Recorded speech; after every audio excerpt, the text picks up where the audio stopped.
You've heard it all before. EVs are just appliances, soulless boxes of batteries and screens. But what if the story that we told ourselves is outdated? This is a new Xiaomi SU7, an electric car built not just to transport, but to connect, to challenge everything we thought we knew about what a mainstream EV sedan could be. Remember when Apple were rumored to be creating an EV and people kind of questioned whether a tech company could really build a car? Well, the same thing happened with Xiaomi. Known for smartphones and smart home devices, their jump into the automotive world raised some eyebrows.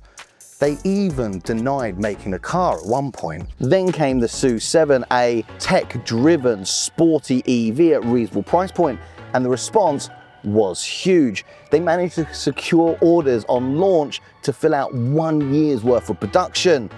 China was all in on the Xiaomi revolution, and this is like that, but improved. This new SU7 follows the successes of the first. It connects in two ways. First, through Xiaomi's seamless ecosystem, integrating with your smart home and smart devices, beyond just your phone. A car that's more than just a vehicle. It's a hub, a part of your daily routine, making your life easier without you even lifting a finger. Automated smart home scenarios able to be triggered just with the car. But China is a tech-centric, tech-obsessed society. There's no wonder that Xiaomi leaned into its ecosystem and tech strengths. It's a car that makes driving feel engaging, responsive, and exciting. Whether it's zipping through the city or carving up an open road, the SU7 brings a level of driving enjoyment that most other EVs can't match. But when the SU7 launched, Western media was obsessed with the way that this thing looked. Slammed, jeered, and laughed at for its Porsche styling, and while I can't deny the styling criticisms, while Western media heckled from the stands, they missed the magic not being able to get behind the wheel of this thing. When they did finally get to drive it about 6 months ago, boy did the sentiment around the SU7 change. This updated Xiaomi SU7's exterior remains largely unchanged. We do get some new colors this time around, like this coastal blue with black wing mirrors, although this has the optional carbon pack. We also get new wheels wrapped in wider rubber at the rear, and behind them updated brakes. Gone are the floating calipers, and now all models of the SU7 get fixed caliper 4-piston Brembo brakes. Most of the updates you can't garner from the exterior, I guess you could say. They're more than skin deep, like the new automatically opening frunk, which you can open a total of 8 ways. You could use the external voice assistant, inside voice assistant, the screen, a magic button, or this handy dandy little button on the outside. And I did see online people thinking that this is bigger than the last SU7, but it isn't. It's the same 105 litres, but it's a decently large frunk. The biggest change externally, gone are flush door handles, in line with changing government regulation. After a series of high-profile EV crashes where door handles failed to pop out, Xiaomi has gone to extraordinary lengths this time around. For the updated SU7, Xiaomi talks a lot about the redundancies of these handles. Number one, they are actually mechanical, as well as being able to be just popped open electronically, but they also have triple redundancy for power. So as well as the normal source of power, there's an additional 12 volt up front, and if those both fail or aren't working, there's a small little battery mounted in the back of the car that will supply power to these. But like I said, failing all that, they are actually mechanical. I already did a full review of the original SU7, so I don't want to go over everything again and just focus on the things that have changed. So one of them is the trunk space. Now, actually, for this SU7 Max, it stays exactly the same. It's still 493 litres. However, the Standard and Pro in the original SU7 had 517 litres, but now those two have the same 493 litres as the SU7 Max. But as a functional trunk, I mean, it's long, not necessarily the tallest, but you can put those seats down in the rear if you need more space.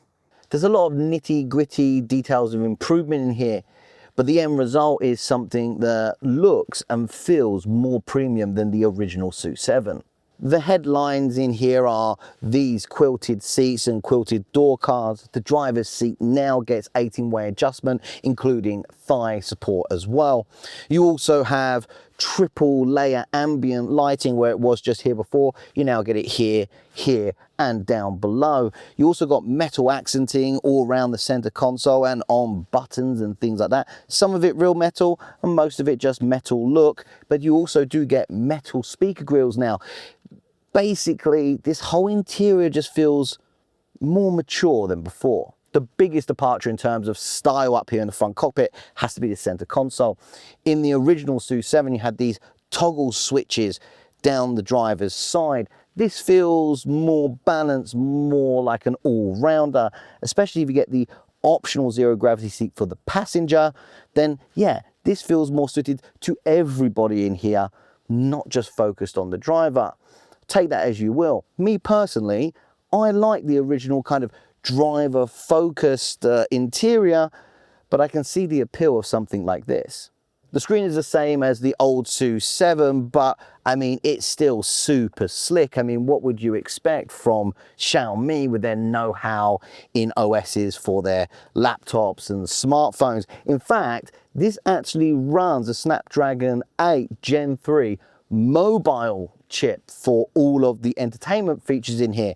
And I tell you what, you wouldn't notice that this is not running an 8295. This is lightning quick and smooth. You still do get that cool rotating instrument panel though, which I love. You've also got a heads-up display, and in this model, this updated multi-function steering wheel still retains the two little toggles to kind of switch between driving modes and engage the ADAS.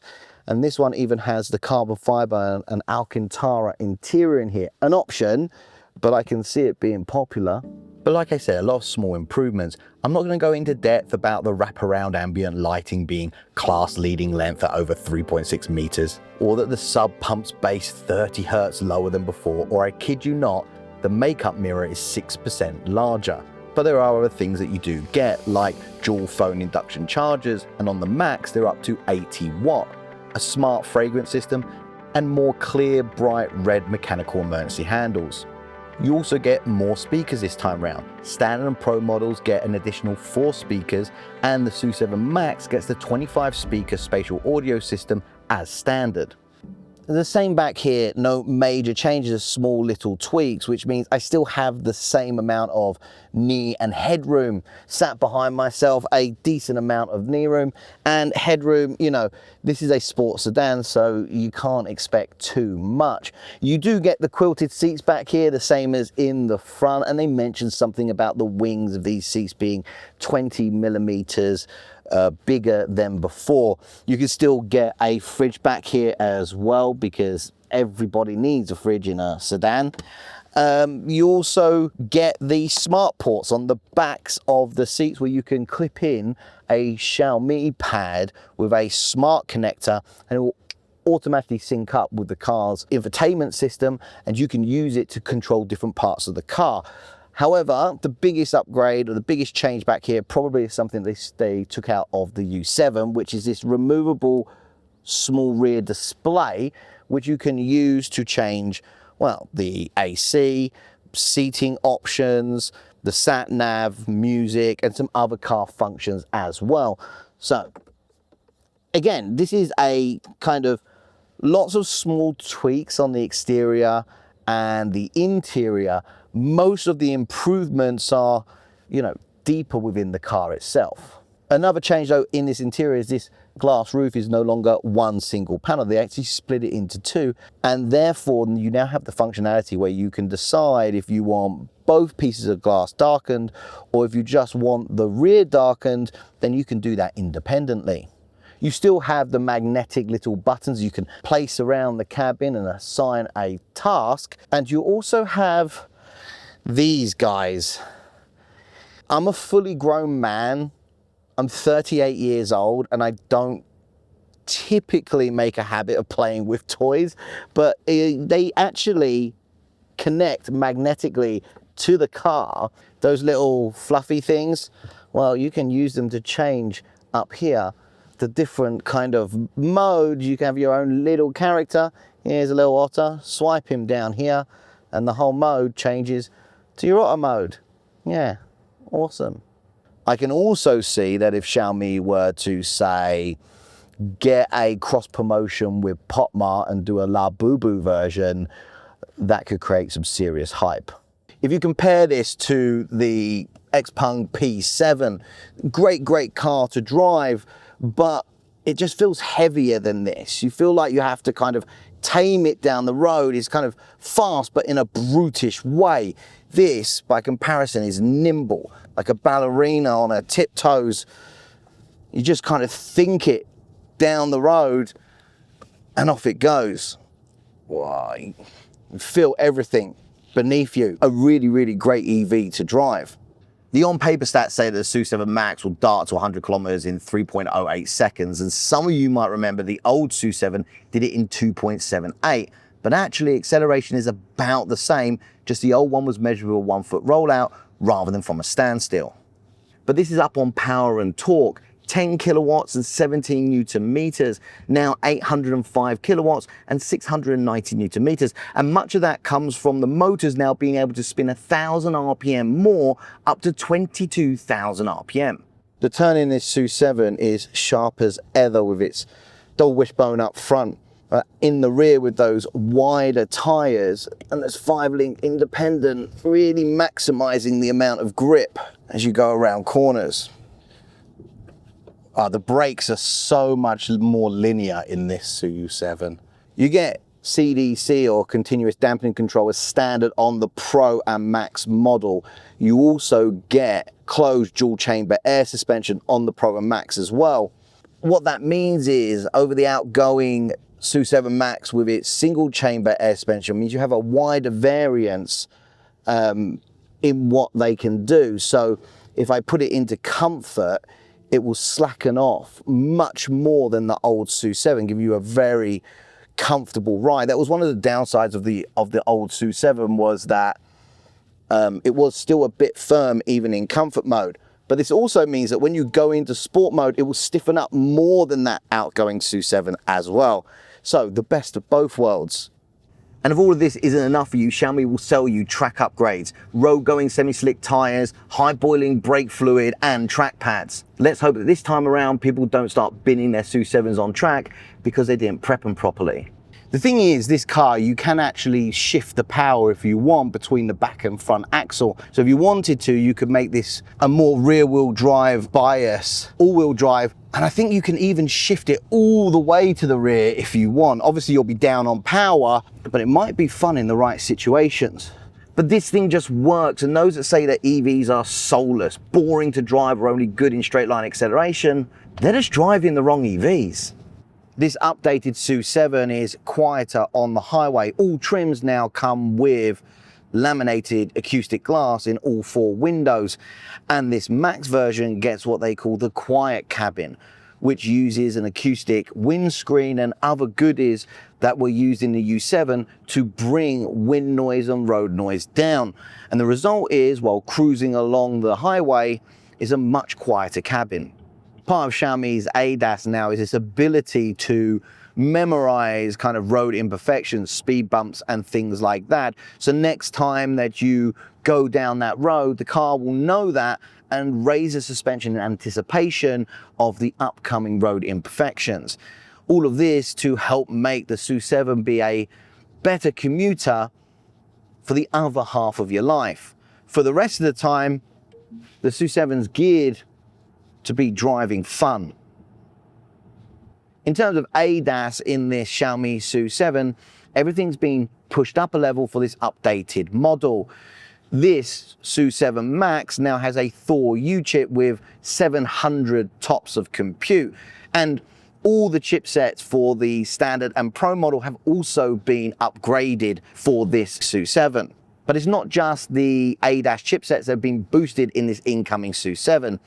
It's also the hardware. You still get a roof-mounted LiDAR, but you also now get a 4D milliwave radar as well. And several of the cameras in here have a new coating to reduce glare.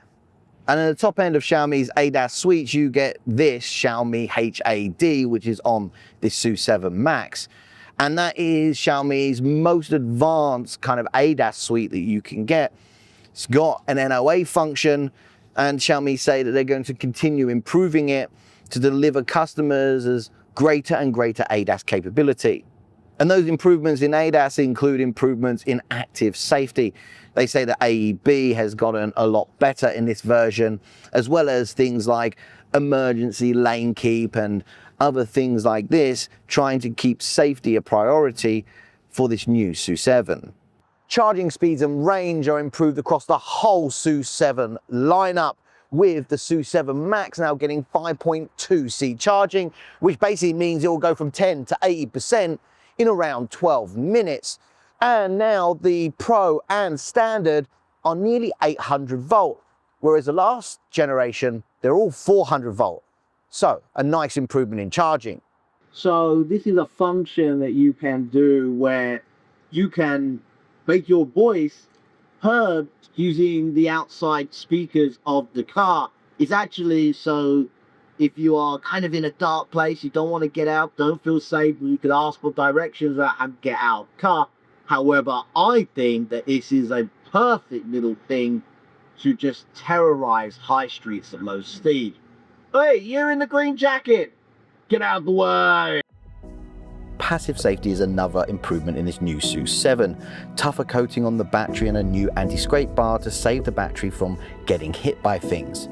The body has been strengthened, including a new armor cage, basically reinforced with 2200 megapascal beams, the purple parts. There's now more airbags in the rear and that door handle power redundancy.